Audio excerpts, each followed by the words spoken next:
புஷ்பா ஆத்துல இல்லையா? எங்க போனா? அவ ஸ்நேகிதி ஆத்துல ஏதோ விசேஷம்னு கார்த்தாலே போயிட்டானா? அப்படியா? சரி. என்ன செத்தேருங்கோ? நம்ம பொண்ணுக்கு நிச்சயமா எடுத்து கையில என்ன சேர்த்து வச்சுட்டு இருக்கே? ஏண்டி தர்மு, நோக்கு தெரியாதா? நான் அப்படி இப்படின்னு சொல்லி ஒரு 5000 ரூபாய் சேர்த்து வச்சிருக்கேன். சிக்கனமா கல்யாணம் பண்ண அது பத்தாதான் என்ன? 5000 வச்சுட்டு என்னன்னா பண்றது? நகை நட்டு, சீர் செனத்தி, புடவை இதெல்லாம் வாங்கிண்டு சாப்பாடும் போட்டு கல்யாணம் பண்றது இதெல்லாம் நடக்காத காரியம். ஒரு 15000 இருந்தாதான் கல்யாணத்தையே நடத்த முடியும்.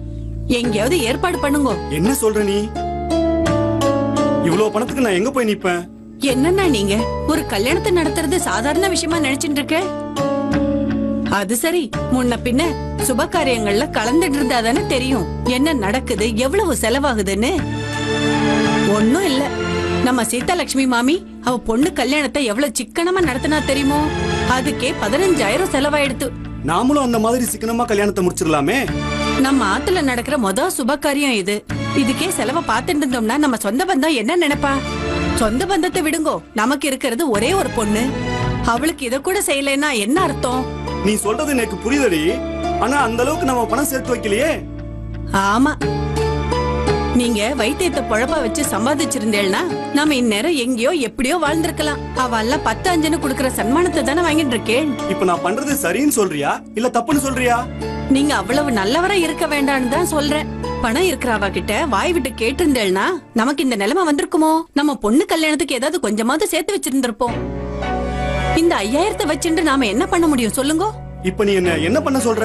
யாரண்டையாவது கடன் வாங்குறத தவிர வேற வழியே இல்லைன்னு சொல்றேன். அப்படியெல்லாம் நான் போய் மத்த வாழ்த்த கைய கட்டி கூனி குறுகி நிக்க முடியாது.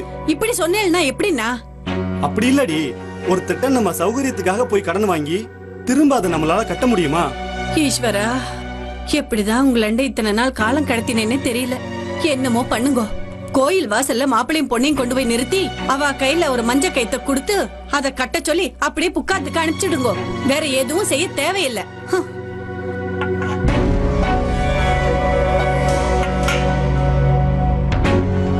ஏன் இப்ப என் மேல தேவையில்லாம கோவப்படுற? பின்ன என்னன்னா, நீங்களும் பணத்தை சேமிச்சு வைக்கல, யாரண்டையாவது கடன் வாங்குங்கன்னா அதையும் வாங்க மாட்டேன்றே. பின்ன எப்படின்னா கல்யாணத்தை நடத்த முடியும்? ஏன்னா கடைசியா ஒரு யோசனை சொல்றேன், கேக்குறேளா? என்ன சொல்லு? கல்யாண பத்திரிகைகளை கையில எடுத்துக்கோங்கோ. கொஞ்சம் பழங்களை வாங்கிண்டு நேரா காஞ்சிபுரம் போங்கோ. அங்க ஸ்ரீமடத்துக்கு போய் ஒரு தட்டுல பழங்களை வச்சு அது மேல கல்யாண பத்திரிகையை வச்சு பெரியவாண்ட கொடுத்து விஷயத்த சொல்லுங்க. 15000 ரூபாய் பணத்தை ஒத்தாசைய கேளுங்கோ. நிச்சயமா உங்களுக்கு இல்லைன்னு சொல்ல மாட்டார் பெரியவா. என்ன சொன்ன? பெரியவாளை பார்த்து பணம் கேக்குறதாவது? கொஞ்சம் விட்டா நீ என்னன்னாலும் பேசுறதா? ஏன் ஏன் என்ன தப்பு? பெரியவா நமக்கெல்லாம் குருதானே. குரு கிட்ட யாசகம் கேட்டா என்ன தப்புன்னு சொல்லுங்க. என்னடி தர்மு, அவர் நமக்கு ஜெகத்குரு. பெரியவா கிட்ட ஞானத்தை யாசிக்கலாமே தவிர தானத்தை யாசிக்க முடியாது. பெரியவாக்கு தெரியாததா? அவர் அதெல்லாம் தப்பா எடுத்துக்க மாட்டார். ஏண்டி இப்படி என்ன படுத்துற? அவர்கிட்ட இத்தனை நாளா நான் ஆசீர்வாதம் வாங்க போயிட்டு இப்ப யாசகம் கேட்டு அவர்கிட்ட கூனி குறுகி நிக்க சொல்றியே. அப்படியெல்லாம் ஒண்ணு இல்லன்னா நீங்க வீம்புக்கு ஏதேதோ கற்பனை பண்ணிட்டு இருக்கேள். அப்படியெல்லாம் எதுவும் நடக்காது. செத்த போயிட்டு வாங்கண்ணா. சரி, போய் பாக்குறேன்.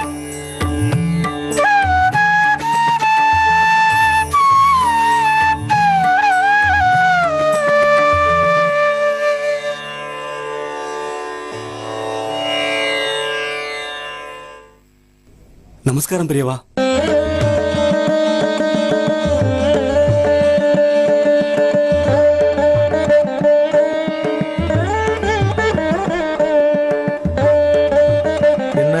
கரூர் ராமநாத கணபாடிகள் ஸ்ரீரங்கத்துல எல்லாரும் க்ஷேமமா? உபன்யாசம்லாம் நன்னா போயிட்டு இருக்க? எல்லாம் பெரியவா அனுகிரகத்துல நன்னா நடக்கிறது. உன் ஆத்துக்காரி பேரு தர்மாம்பா, சௌக்கியமா? உன் மாமனார் பேரு வைத்திய பரமேஸ்வர கணபாடிகள், அவரோட அப்பா பேரு சுப்பிரமணிய கணபாடிகள். என்ன நான் சொல்ற பேர்லாம் சரிதானே? எல்லாம் சரிதான் பெரியவா. என் ஆம்பரியா தர்முதா பெரியவாளை பார்த்துட்டு வர சொன்னா. அப்ப நீ ஏன் என்ன பார்க்க வரல? அப்படி இல்ல பெரியவா, பொண்ணுக்கு கல்யாணம் வச்சுட்டு இருக்கேன். தர்முதான் பெரியவாளை தரிசனம் பண்ணிட்டு பத்திரிக்கையை சமர்ப்பிச்சு ஆசீர்வாதம் வாங்கிட்டு வர சொல்லியிருப்பா.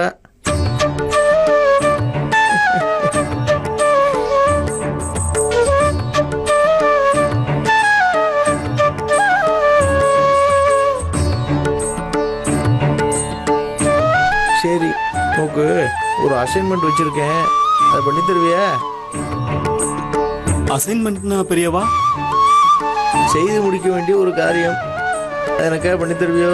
சொல்லுங்க பெரியவா, காத்துன்னு இருக்கேன். நோக்கு என்ன அசைன்மெண்ட் வச்சிருக்க போறேன்? உபன்யாசம் பண்றதுதான். திருநெல்வேலி கடைநல்லூர் பக்கத்துல ஒரு அக்ரஹாரம், அது ரொம்ப மோசமான நிலையில இருக்கு.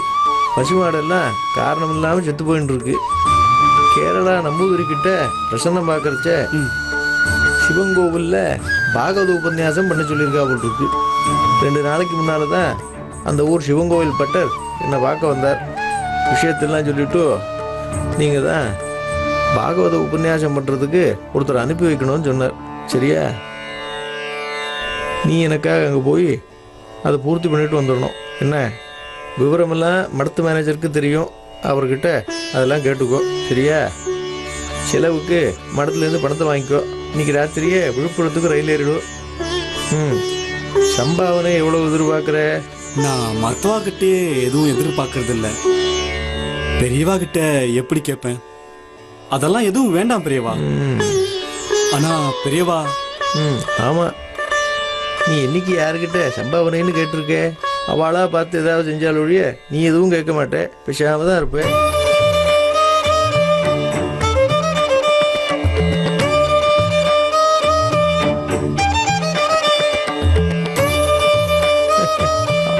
அப்புறம் சொல்லு, வேற என்ன விசேஷம்? எதுவானாலும் வாய் விட்டு சொல்லு. அதெல்லாம் ஒண்ணும் இல்லை பெரியவா. அப்ப சரி, சம்பாவனை இல்லை அவளே பார்த்து கொடுத்துருவா. நீ சாப்பிட்டுட்டு ரெஸ்ட் எடுத்துக்கோ. நாளை கார்த்தால உபன்யாசம் பண்ணணும். சரியா? சரி பெரியவா.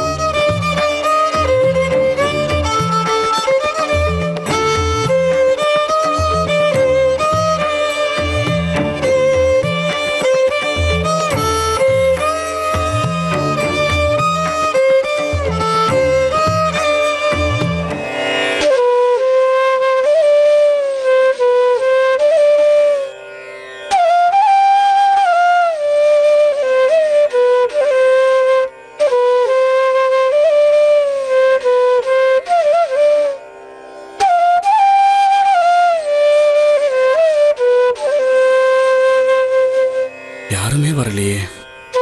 சுவாமி, ஆரம்பிக்கலாமே.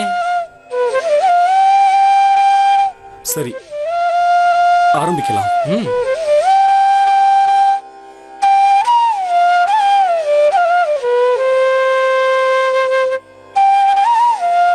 இன்னைக்கு தேவி பாகவத்தை பத்தி பார்க்க போறோம். ஒரு சமயத்துல ஸ்ரீதேவனுடைய பக்த கோடிகள் எல்லாம் முதன்மையானவரும் குறிப்பிடக்கூடியவருமான மகா பதிவிரதையான லோபாமுத்திரை என்ற உத்தம ஸ்திரீயின் பர்த்தாவான அகஸ்திய மகரிஷியானவர் மகா கைலாசத்தில் சிவதீர்த்தம் என்ற புண்ணிய தீர்த்த கரையில் அமர்ந்து சொரூப சந்தானம் செய்து வருகிறார். சுப்பிரமணிய சுவாமியை போய் பார்த்து பிரதர்ஷன நமஸ்காரங்களால் அவரை பூஜித்தார். சண்முகன் அவருக்கு ரகசியமான புண்ணிய கதைகளை உபதேசித்தார். அகஸ்தியர் மிகவும் சிரத்தையுடன் சிரவணம் செய்து வந்தார். ஞானத்தின் மகிமை, புண்ணிய தீர்த்தத்தின் மகத்துவம், விரோதிகளுடைய பெருமை இவைகளை விரிவாக சொல்லி சுப்பிரமணிய சுவாமி அகஸ்தியருக்கு சந்தோஷம் உண்டாக்கினார். வாரணாசி என்ற காசி சேத்திரத்தின் மகிமையையும் கங்காதேவியின் மகிமையையும் விரிவாக சொன்னார். மணிகர்ணிகையின் பெருமையை மிக ரகசியமாக அகஸ்தியருக்கு உபதேசித்தார். அகஸ்தியர் சண்முக பெருமான் திருவாய் மலர்ந்தருளியவைகளை எல்லாம் கேட்டு மகிழ்ந்து மறுபடியும் லோக சேமார்த்தமான அந்தரங்க உபாயங்களை அவரிடம் கேட்டு தெரிந்து கொண்டாராம். சிங்கமுகன், தாரகாசுரன், சூரபத்மன் இம்மூன்று அசுரர்களையும் வதம் செய்து லோகத்திற்கு சேமம் உண்டாக்கிய பிரபுவே, ஸ்ரீ தேவி பாகவதத்தின் மகாத்மியத்தையும் அதில் சிரவணம் செய்வதற்குரிய விதிகளையும் எனக்கு கூற வேண்டுமென அகஸ்தியர் கூறினார். ஸ்ரீ தேவி பாகவதம் ஏனைய புராணங்களிலும் விட சிறந்தது. 3 லோகத்திற்கும் மாதாவான ஜெகதீஸ்வரியை அந்த புராணம் விஸ்தாரமாக வர்ணிக்கிறது. சர்வலோக ஜனனியான தாயாரை உண்மையாக பக்தி செய்ய வேண்டும் என்று எண்ணுகிற மனிதன் ஸ்ரீ தேவி பாகவதத்தை சிரவணம் பண்ணாமல் இருக்க முடியாது. ஆகையால் அந்த மகா புராணத்தின் மகாத்தியத்தை எனக்கு சொல்ல வேண்டும் என்று கேட்டார். சுவாமி, ரொம்ப நன்னா இருந்தது. உங்க உபன்யாசத்தை கேட்க இந்த ஊர் மக்கள் யாருக்கும் கொடுத்து வைக்கல. ஆமா, ஏன் ஊர் மக்கள் யாரும் வரல? ஒரு வாரமா இந்த ஊரு ரெண்டு பட்டு கிடக்கு. இந்த கோயிலுக்கு யாரு தர்மகர்த்தாவா வர்றதுன்னு ரெண்டு பங்காளிக்குள்ள சண்டை. அத முடிவு கட்டிட்டு தான் கோயிலுக்குள்ள நுழைவோன்னு சொல்லிட்டா. உபன்யாசத்துக்கு நீங்க வந்திருக்கிற சமயத்துல ஊர் இப்படி ஆயிருக்கேன்னு எங்களுக்கு ரொம்ப வருத்தமா இருக்கு.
ரொம்ப நன்றி.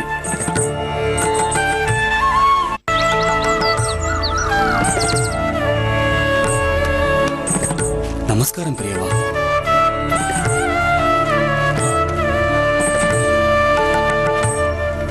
என்ன ராமநாதா, உபன்யாசத்தை முடிச்சுட்டு இப்பதான் வரையா?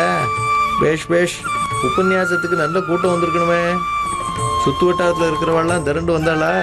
இல்ல பெரியவா, அப்படியெல்லாம் கூட்டம் வரல. அந்த ஊர்ல 2 கோஷ்டிக்குள்ள ஏதோ பிரச்சனையா, அதனால கோவில் பக்கம் 7 நாளா கூட்டமே இல்ல. அப்ப யார் தான் உன்னோட உபன்யாசத்தை கேட்க வந்தா? 2 பேர் தான் வந்தாங்க பெரியவா. அதான் ரொம்ப வருத்தமா இருக்கு. அதுக்காக கண் கலங்கப்படாது. யார் அந்த 2 பாக்கியசாலிகள் சொல்ல கேட்போம். வெளி மனுஷே யாரும் இல்ல பெரியவா. ஒன்னு அந்த கோயில் பட்டர், இன்னொன்னு அந்த கோயில் மெய்க்காவலர். ராமநாதா, நீ பெரிய பாக்கியசாலிடா. தேர்ல உட்காந்துட்டு கிருஷ்ணன் கீதோபதேசம் சொன்ன போது அர்ஜுனன் ஒருத்த மட்டும் தான் கேட்டான். ஆனா உனக்கு பாரு 2 பேர் கேட்டிருக்கா. கிருஷ்ணனை விட நீ பரம பாக்கியசாலி.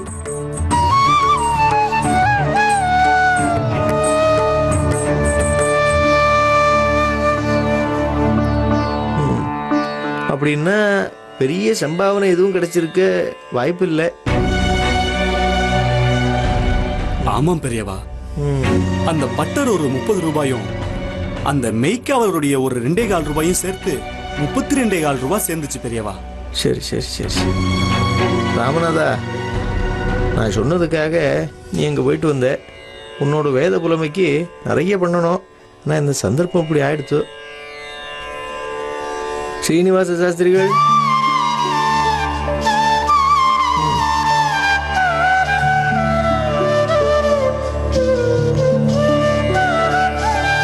பெரியவா,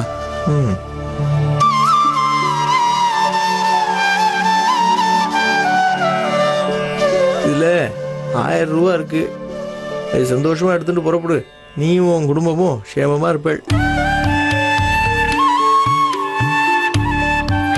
சரி பெரியவா.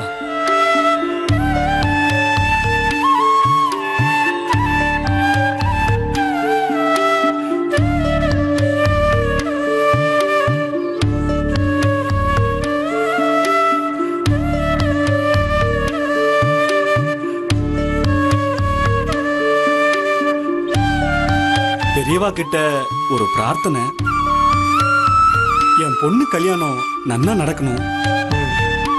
அதுக்கு என்னோட ஆசீர்வாதம் பூர்ணமா உண்டு. விவாகத்தை அந்த சந்திரமௌலீஸ்வரரை ஜாம் ஜாம்னு நடத்தி வைப்பார்.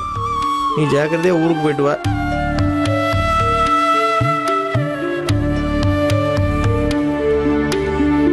உத்தரவு பெரியவா.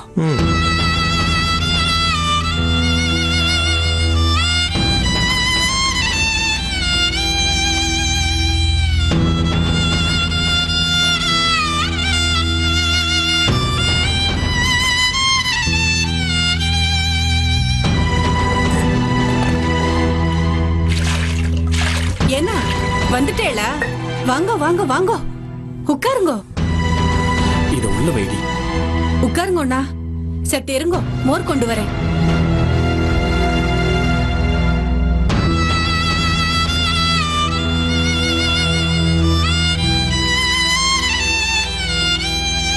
குடிங்கண்ணா. தர்மம், பெரியவாவை போய் பார்த்தேன். நீங்க ஒன்னும் சொல்ல வேணாம், முதல்ல மோர குடிங்கோ.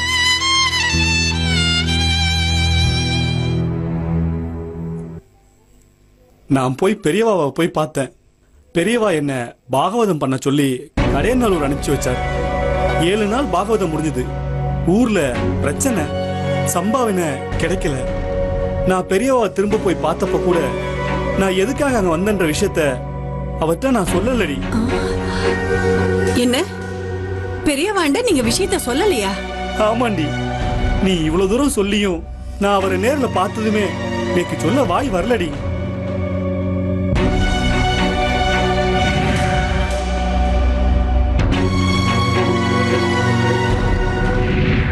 என்னன்னா சொல்றேன். சரி, சத்து உள்ள வாங்கோ வாங்கோ.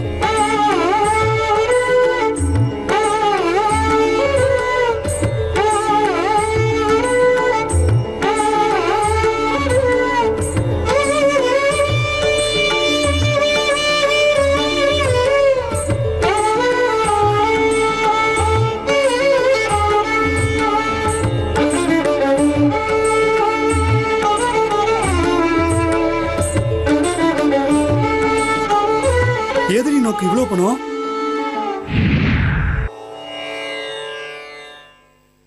ஆத்துல யாராவது இருக்கேலா? வாங்கோ. யார் வேணும்? இது ராமநாத கணபாடிகள் ஆத்து தானே? ஆமா, ஆனா அவர் இப்ப ஆத்துல இல்ல, காஞ்சிபுரத்துக்கு போயிருக்கார். நான் காஞ்சி மடத்துல இருந்து தான் வரேன். அப்படியா? இந்தாங்கோ. என்னது இது? இதுல 15,000 ரூபாய் பணம் இருக்கு. பெரியவா உங்ககிட்ட கொடுத்துருவ சொன்னார். ரொம்ப நன்றிங்க ஐயா. அப்ப நான் வரேன். சரி வாங்கோ.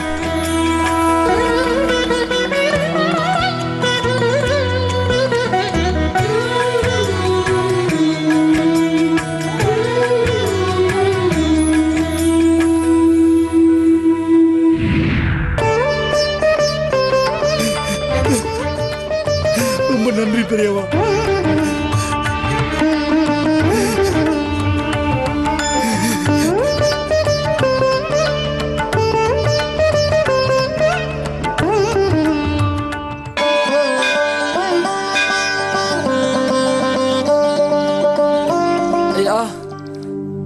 ஐயா சாப்பிட ஏதாவது கொடுங்க ஐயா. ஒண்ணு இல்ல போ.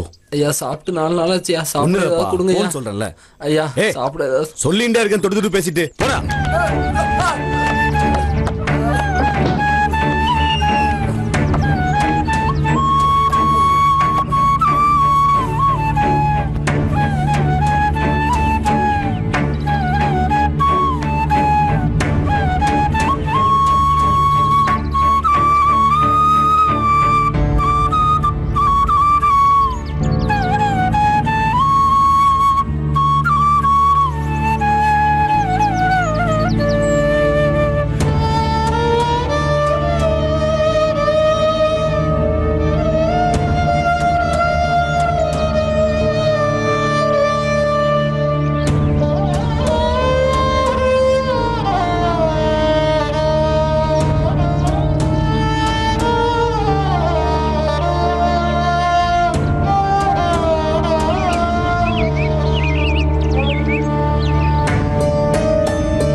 யாருப்பா நீ?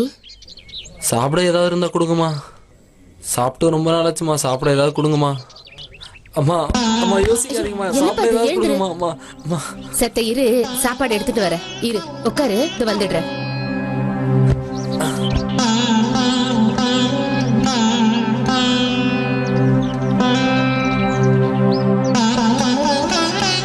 ஏய், யாரடி அது?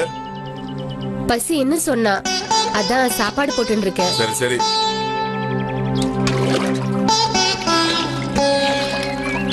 தம்பி, யாருப்பா நீ? இந்த சின்ன வயசுலயே இப்படி பிக்ஷை எடுத்துட்டு இருக்கியே, நோக்கு அம்மா அப்பா இல்லையா? நீ எந்த ஊருப்பா? இதே ஊரு தான். எங்க அப்பா பேரு மாணிக்க செட்டியார். என்ன பேர் சொன்ன? டேய், என்ன பேர் சொன்ன? மாணிக்க செட்டியாரா? இந்த ஊர்ல மளிகை கடை வச்சிருந்தாரு அவரா? டேய், என்னடா? எந்திரு. டேய், என்ன அடிக்காதீங்க. என்ன சொன்னா கேளுங்க. வாயை மூடு. இவன் யார் தெரியுமா? 10 வருஷத்துக்கு முன்னாடி நம்மட்ட கடை வாங்கிட்டு ஊரை விட்டு ஓடி போனானே, அந்த மாணிக்க செட்டியாரோட பையன் இவன். டேய், என்ன தைரியம் தான் என் வீட்டு வாசல்ல வந்து சொன்னா கேளுங்க. அடிக்காதீங்க. போடா போடா. என்ன சின்ன பையன் அடிக்காதீங்க. போய்டு. டேய், அடிக்காதீங்க. சொன்னா கேளுங்க. போய்டு. அடிக்காதீங்க.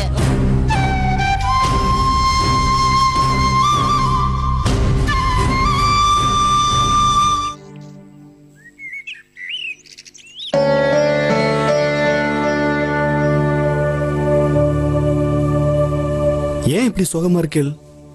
ஒன்னும் இல்ல ஓய், வர வர மடத்துக்கு பக்தர்கள் அதிகமா வராங்க. அவளுக்கு அன்னதானம் பண்றதுக்கு மடத்துல போதுமான பொருட்கள் எதுவுமே இல்ல. வெளியில வாங்கறதுக்கு போதுமான பண வசதியும் இல்ல. அதுவும் இல்லாம முன்ன மாதிரி மடத்துக்கு கைங்கரியம் பண்றவாளும் இல்ல. அதான் பெரியவாள்கிட்ட சொல்லலான்னு பாக்குறேன். இதெல்லாமா பெரியவா கிட்ட போய் கேப்பா? நம்மளே பாத்துக்கோ ஓய். இல்ல ஓய், இவ்வளவு நாளா நம்ம அப்படிதான் பாத்துக்கிட்டு இருந்தோம். ஆனா இதுக்கு மேல நம்மளால ஒன்னும் பண்ண முடியாது. பெரியவா மனசு வச்சாதான் உண்டு. அதுவும் சரிதான். சரி, பெரியவா உபதேசத்தை முடிக்க போறா, போய் கேளு ஓய். குருவுக்கு இந்து மதத்துல அத்தனை ஒரு மகிமை. அயோதகோமர்னு ஒரு ரிஷி உண்டு. வேத பாடசாலையெல்லாம் நடத்திண்டு வேதங்கள்லாம் சொல்லி கொடுத்துட்டு இருந்தார். வியாக்கியபாதகரோட பிள்ளை உபமன்யு, அவன் அவர்கிட்ட மாணாக்கனா வந்து சேர்ந்தான். வேத பாடசாலையில ராஜாவோட பிள்ளை இல்லாதவா பிள்ளைன்னு எந்த வித்தியாசமும் பார்க்கறது இல்லை. தங்கத்தை சோதனை பண்ணினா தானே அது தெரியும். ஆனால் கடைசியில் தங்கம் தான் மின்னும் இல்லையா? அரக்கு நெருப்போடு அழிஞ்சு போயிடும். அது மாதிரி சீடர்களோட வேண்டாத சுபாவங்கள்லாம் அரக்கு போல அழிஞ்சு போயிடும். குருகுலத்தில் மாடு மேய்க்கணும், ஸ்லோகங்கள்லாம் சொல்லி அதுக்கான விளக்கம் கொடுக்குற பாக்கியமும் கிடைக்கும். வேஷ்டி உத்திரியமெல்லாம் துவைக்கணும், ஆசிரமத்தை சுத்தம் பண்ணணும். உபமன்யு வசத்தியானவன்னு கௌமியருக்கு தோணித்து. ஆனால் அதை சோதனை பண்ணணுமே இல்லையா? ஒரு வாரம் சாப்பாடு போடலை. குருவோட பத்தினி சிஷ்யாளுக்கெல்லாம் தாய் ஸ்தானத்தில் இருக்கிறவோ இல்லையா? அவ ஒரு ஓரமாக நின்றுண்டு கண்ணீர் ஒடிச்சுட்டு இருக்கா.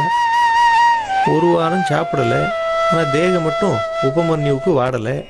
குரு கேட்குறார் என்னாச்சு அப்படின்னு. கிராமத்தில் தினவெல்லாம் இருந்தது இல்லையா, அதெல்லாம் சாப்பிட்டு இருந்தேன்னா. என்ன நீ அவக்கியாதி விட்டு பண்ணிட்டியே, குருகுலத்தில் கொடுமைப்படுத்துறான்னு சொல்ல மாட்டாளா அப்படின்னு வருத்தப்பட்டார் குரு. சரி, அன்னிலேருந்து தினவு சாப்பிட்றதில்ல. அப்படியும் முகம் ஆடலை, அப்படியும் உடலும் ஆடலை. என்ன சாப்பிட்டேன்னு குருநாதர் கேட்குறார். அந்த கண்ணுக்குட்டிலாம் குடித்ததுக்கப்புறம் சில மாடுகளுக்கு பால்லாம் பெருகிட்டு இருந்தது, அதெல்லாம் எடுத்து குடிச்சுட்டு இருந்தேன் அப்படின்னு இருந்தான் உபமன்யு. இல்லை இல்லை, அதெல்லாம் தப்புன்னு சொன்னார் குரு. சரி, இன்னும் உபமன்யு அதையும் விட்டுட்டான். என்ன, குரு நம்மளை இப்படிலாம் சோதிக்கிறாருன்னு ஒரு க்ஷணம் கூட உபமன்யு யோசிக்கவே இல்லை. அதுக்கு ஏதோ ஒரு காரணம் இருக்குன்னு மட்டும் அவன் நம்பிட்டு இருந்தான். பசியில் இப்படி போயின்னு இருக்கச்ச காட்டோரம் இருக்கிற விஷக்கனியை சாப்பிட்டுட்டான். கண்ணு தெரியாமல் போயிடுத்து. ராத்திரியில் உபனிஷதம் பண்ணுறப்போ குருநாதர் கேட்குறார், உபமன்யு எங்கே எங்கே அப்படின்னு. அவன் வரல, மாடுகள் மட்டும் வந்ததுன்னு பதில் வந்தது. தீவெட்டி எடுத்துட்டு காட்டில் இருட்டில் அவர் உபமன்யு தேடிட்டு போயிட்டே இருக்கார். சுவாமி, நான் இங்கே இருக்கேன்னு ஒரு குரல் மட்டும் அவர்கிட்ட கேட்டது. குருநாதர் பார்க்குறார். பார்த்துட்டு, என்னடா அம்பி, இங்கே கிணறு இருக்கிறது நோக்கு தெரியலையா அப்படிங்கிறார். இல்லை சுவாமி, நான் காட்டில் விஷக்கனியை சாப்பிட்டுட்டேன், பசியில் சாப்பிட்டுட்டேன், போக போக முள்ள முள்ள எனக்கு கண் பார்வை போயிடுத்து அப்படின்னு அவன் சொன்னான். அஸ்வினி மந்திரத்தை உபதேசித்து அதை பாராயணம் பண்ணுன்னு குரு சொன்னார். ஒரு அரசங்கண்ணை பிடிச்சுண்டு தலைகீழ் நின்றுட்டு உபமன்யு பாராயணம் பண்ணினா. அஸ்வினி தேவி பிரத்யட்சமாயிட்டா. தேவலோக தன்வந்திரியாச்சே, ஏதோ ஒரு மருந்து எடுத்துட்டு உபமன்யோட கண்ணில் தடவி விட்டா. முன்ன இருந்ததை விட கண்ணில் அப்படி ஒரு பிரகாசம், பார்வை தெரிஞ்சுடுத்து. ஒரு தங்கத்தட்டில் ஏதோ ஒன்று சாப்பிட்றதுக்கு கொடுத்தா. குருவோட உத்தரவு இல்லாமல் நான் அதை சாப்பிட மாட்டேன்னு சொல்லிட்டான் உபமன்யு. குரு பார்த்தார். அப்பா, நான் உத்தரவு கொடுத்துட்றேன், நீ சாப்பிடு அப்படின்னார். அவனும் சாப்பிட்டான். அவனோட குரு பக்தியை குரு பாராட்டினார், ஆசீர்வாதம் பண்ணினார். அஸ்வினி மந்திரத்தை நீங்களே பாராயணம் பண்ணியிருக்கலாமே, எதுக்கு அவனை பாராயணம் பண்ண சொல்லிட்டு தலையை சுற்றி மூக்கு தொடுவானே அப்படின்னு குருவோட பத்தினி கேட்குறா. இதை சோதனை பண்ணுறதுனால நீ என்ன தெரிஞ்சுட்டேன்னு கேட்குறா. யாருக்கிட்ட? கௌமியர்கிட்ட. கௌமியர் சொல்கிறார், எனக்கு அப்புறம் வேதம் சொல்லி கொடுக்கறதுக்கு ஒரு வாரிசை கண்டுபிடிச்சிட்டேன் அப்படின்னார். நானே அஸ்வினி மந்திரத்தை சொல்லியிருந்தா அவனுக்கு கண் பார்வை மட்டும்தான் தெரிஞ்சிருக்கும். அந்த அஸ்வினி தேவியே தடவினால காயத்ரி மந்திரம் சொல்கிற போது அவன் முக்காலமும் உணர்ந்து சொல்கிற ஞான பார்வையும் அவனுக்கு கிடைச்சதுன்னு சொன்னார். நம்ம ஒரு காரியத்தை செஞ்சுட்டே போனால் காரணத்தை அந்த பகவான் நமக்கு புரிய வைப்பாங்கிறத ஜனங்கள் நம்பணும். நல்லதே நடக்குங்கிறத நம்ம எல்லாரும் நம்பணும். என்ன புரியுறதா? போயிட்டு வாங்க. சரி பெரியவா.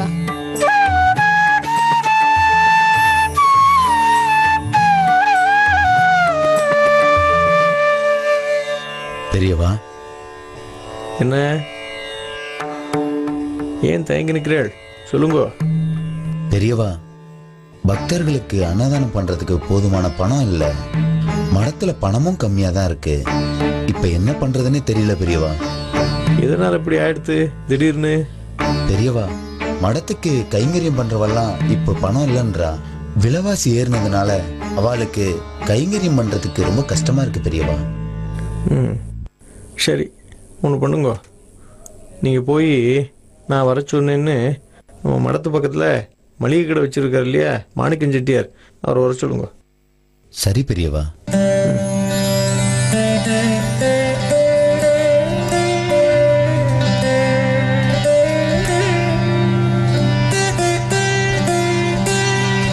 பெரியவா, மாணிக்க செட்டியார் வந்திருக்கார். வாங்க வாங்க. நமஸ்காரம் பெரியவா. உட்காருங்க.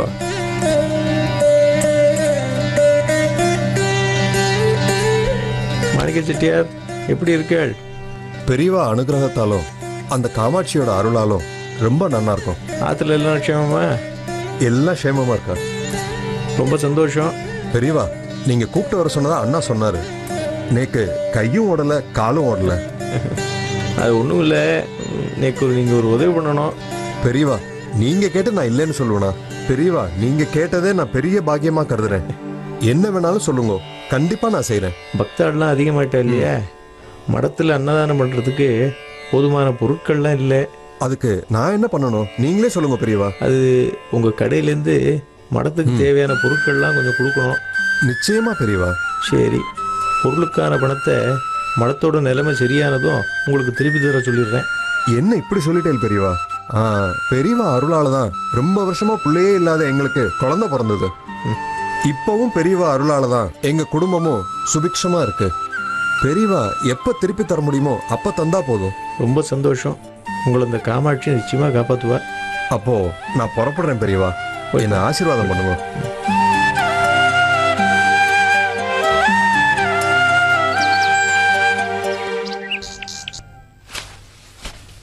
ஏன்னா என்ன பண்ணிட்டு இருக்க?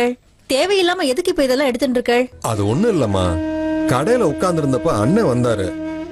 பெரியவா மடத்துக்கு பொருள் வேணும்னு கேட்டாரு. சரி கொடுத்து அனுப்பலாம்னு பார்த்தா கடையில பசங்க யாரும் இல்ல, அதான் நானே வந்துட்டேன். ஏன்னா நான் சொல்றேன்னு தப்பா நினைக்காத. நாம இப்ப இருக்கிற நிலைமையில கண்டிப்பா கொடுக்கணுமா? ஏன் நீயே இப்படி பேசுற? இல்லனா நீங்க தான் சொன்னேள் மடத்துல இருந்து கொடுக்க வேண்டிய பாக்கி அதிகமாயிடுதுன்னு. அதுவும் இல்லாம நாம கடைக்குன்னு வாங்கின கடன் பாக்கியும் அதிகமாயிடுது. இப்ப போய் அதுக்கு என்னடி பண்ண முடியும்? பெரியவா கிட்ட இருந்தா கண்டிப்பா கொடுத்துருப்பார். இன்னும் மடத்தோட நிலைமை சரியாலன்னு நினைக்கிறேன். அது வரைக்கும் நாம என்னன்னா பண்றது? நம்ம வாழ்க்கை எப்படி வாழறது? இதோ பாரு, நீ எதுவும் பேசாத. மாணிக்க செட்டியாரா? யாரு? ஓ நீங்களா? வாங்க வாங்க. என்ன வாங்க வாங்க? நான் ஒண்ணும் இந்த வீட்டுக்கு விருந்து சாப்பிட வரல. ஏன் இப்படி திடீர்னு கோவமா பேசுறேன்? வாங்கின பணத்தை திருப்பி கொடுக்கணுங்கிற எண்ணமே இல்ல. நான் என்ன அந்த பணத்தை உங்களுக்கு என்ன இனமாவ கொடுத்தேன்? உங்களுக்கே தெரிய வேண்டாம். பணத்தை வாங்குறப்ப நீங்க என்ன சொன்னீங்க? உடனே கொடுக்கலன்னு சொன்னீங்கல்ல. ஆனா இப்போ இதோ தர அதோ தரன்னு 4-5 மாசம் ஆயிடுச்சு. ஆனா இன்னும் கொடுத்த பாடு இல்ல. கையில பணம் கிடைச்சதும் நானே வந்து கொடுத்துறேன். தயவு செஞ்சு எனக்கா கொஞ்ச நாள் பொறுத்துக்குங்க. அதெல்லாம் முடியாது. நான் ஒண்ணும் பணத்தை உன்னை நம்பி தரல, உன் கடையை நம்பிதான் தந்தேன். நீயும் வியாபாரம் பண்ற மாதிரி தெரியல. அண்ணா என்னண்ணா நீங்களே இப்படி சொல்றேன்? உன்னை பாக்கலான்னு கடைக்கு போனா நீயும் கடையில இல்ல, உன் பசங்களும் கடையில இல்ல. அப்புறம் எப்படி வியாபாரம் நடக்கும்? பக்கத்து கடைக்காரன் தான் சொன்னா நீ வீட்டுக்கு போயிருக்கிறதா. எனக்கு இது சரியா படாத மாதிரி தான் தெரியுது. இங்க வந்து பாக்கலான்னு வந்தா நீ வியாபாரத்தை விட்டுட்டு காலையில உன் பொண்டாடி கூட கொஞ்சிக்கிட்டு இருக்க. வார்த்தை அளந்து பேசுங்க. பணம் தரலன்னா என்ன வேணாலும் பேசலாம் நினைச்சிட்டு இருக்கல. அதெல்லாம் நீ சொல்லக்கூடாதுமா. பணத்தை கேட்ட மட்டும் இல்லன்னு சொல்றீங்கல்ல. ஆனா பொண்டாட்டி மட்டும் நகை நட்டு நல்ல அலங்காரமா தானே இருக்கா. என்கிட்ட வாங்கின பணம் வியாபாரத்துக்கு வாங்கின மாதிரி தெரியல. என் பணத்தை வச்சுதான் நகை நட்டுல வாங்கின மாதிரி தெரியுது. ஒரு நிமிஷம் இருங்க. ஏய் நகையெல்லாம் கழட்டு. கலட்டுன்னு சொன்னா கலட்டு.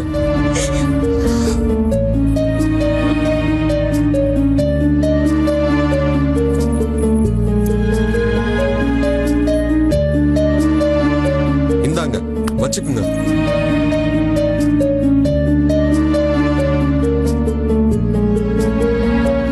உன்கிட்ட பணத்தை கேட்டு அலைஞ்சு அலைஞ்சு என் செருப்பு தேஞ்சதான் மிச்சம். பரவாயில்ல, நீ ரோசக்காரன் தாயா. இப்போதைக்கு இது போதும். நாளைக்குள்ள மீதி பணத்தை தரல, அப்புறம் உன் கடன் அடைக்க உன் பொண்டாட்டி பிள்ளைங்களை என் வீட்டு வேலைக்கு தான் அனுப்பணும். கடன் அடைஞ்சதுக்கு அப்புறம் வந்து கூட்டிட்டு போ. என்ன புரிஞ்சுதா? சொன்னத மனசுல வச்சுக்க. நான் வரேன்.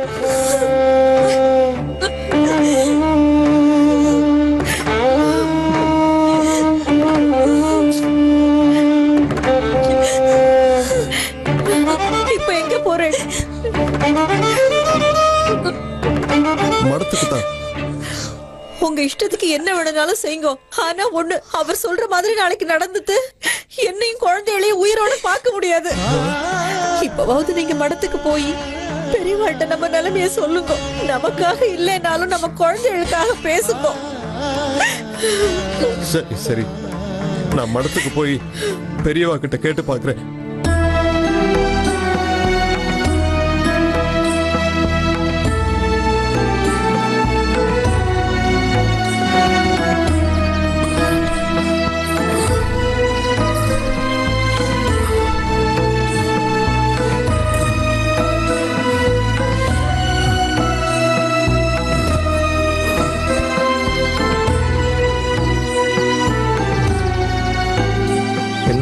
செட்டியார்வாள், நமஸ்காரம் பெரியவா. வேலையாட்கள் இருந்தா அவளை கூப்பிட்டு வச்சுக்க சொல்லிக்கலாமே. இதை அவளை எல்லாம் வெளியில வேற வேலையா அனுப்பிச்சுட்டேன். அதனாலதான் நானே வந்தேன் பெரியவா. ஆத்துல எல்லாரும் க்ஷேமமா இருக்காளா? எல்லாம் க்ஷேமமா இருக்கா. நான் கொஞ்ச காலம் வடநாட்டுக்கு யாத்திரைக்கு போறேன். வந்து உங்களை பாக்குறேன். சரி பெரியவா.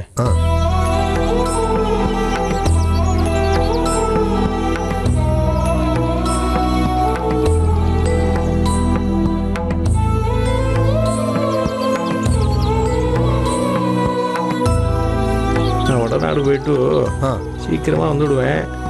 வந்தது என்ன பாக்குறீங்களா?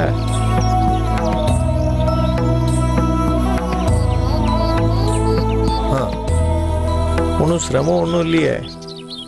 அது அது அது அதெல்லாம் ஒன்றும் சிரமம் இல்லை.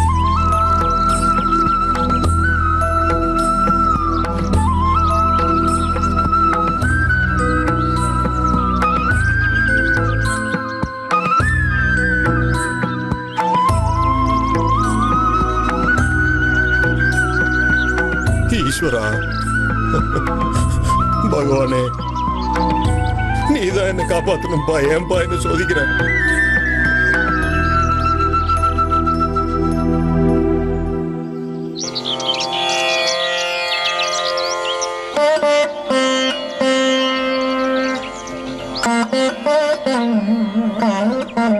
இந்த நம்ம மளிகை கடைக்காரர் மாணிக்க செட்டியார் இருக்கார் இல்லையா, அவர் உடனே அழைச்சிட்டு வந்துருங்க. அவருக்கு என்னென்ன எவ்வளோ கொடுக்கணுங்கிறத கணக்கு வச்சு எடுத்து வச்சுக்கோங்க. சரியா? பெரியவா, இப்பதான் வெளியூர் பிரயாணத்தை முடிச்சிட்டு வந்திருக்கேன். ஓய்வு எடுத்துட்டு அப்புறம் வர சொல்லலாமே. இன்னைக்கு 2-3 நாளா ஏதோ சரியில்லாத மாதிரி தோன்றுது. அவரை பார்க்கணும் போல தோன்றுது. நீங்கள் வர சொல்லுங்க. பெரியவா, வர சொல்லுங்கன்னு.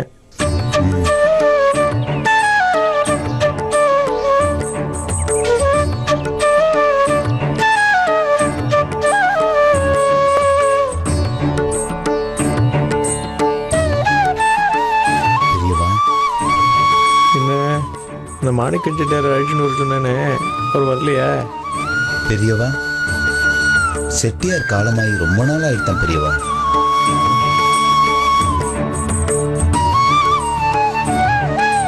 அந்த ஊர்ல அந்த குடும்பத்தை சேர்ந்தவ எல்லாம் யாருமே கிடையாது. எல்லாரும் ஊரை காலி பண்ணிட்டாலாம். அப்படியா? ஆமா பெரியவா, நேக்கு என்ன பண்றதுன்னு தெரியல பெரியவா. சரி, விட்டுடுங்க. அவளுக்கு நம்ம ரொம்ப கடமைப்பட்டிருக்கோம். இன்னைக்காவது திருப்பி தரத்துக்கு ஒரு நாள் வரும். அப்போ பார்த்துப்போம். சரி பெரியவா.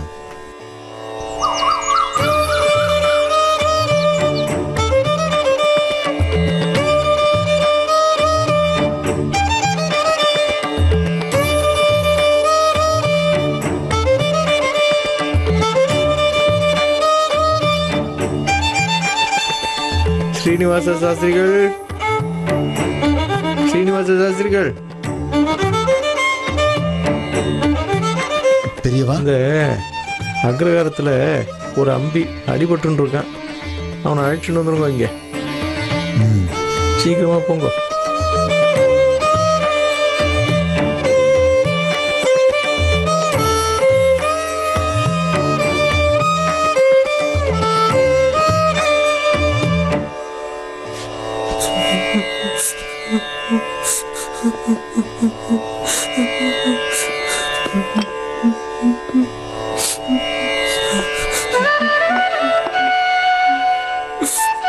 தம்பி, சாப்பிடும்போது அழாத.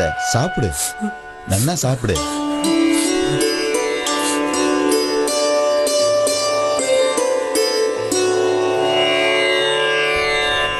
உட்கார் உட்கார் உட்கார் உட்கார். முதல்ல சாப்பிடு. உன் தோப்பனாரோட பேர் என்ன? இல்லை, எங்கள் அப்பா பேர் சொன்னால் நீங்கள் அடிப்பேல். எனக்கு சாப்பாடு போட மாட்டேல். ஏன்னா எங்கள் அப்பா ஊர் முழுக்க கடன் வச்சுட்டு போயிருக்காரு. உன் தோப்பனார் எந்த கடனும் வைக்கலப்பா. உனக்கு நிறைய புண்ணியத்தை சேர்த்து வச்சிருக்கார். பெரியவா, நீங்கள் சொல்கிறது புரியல. இப்போ நிதானமாக சாப்பிடு, அப்புறம் எல்லாத்தையும் பார்த்துக்கலாம். ஆனால் சாப்பிடு. நீ விஷயத்தை வாங்க.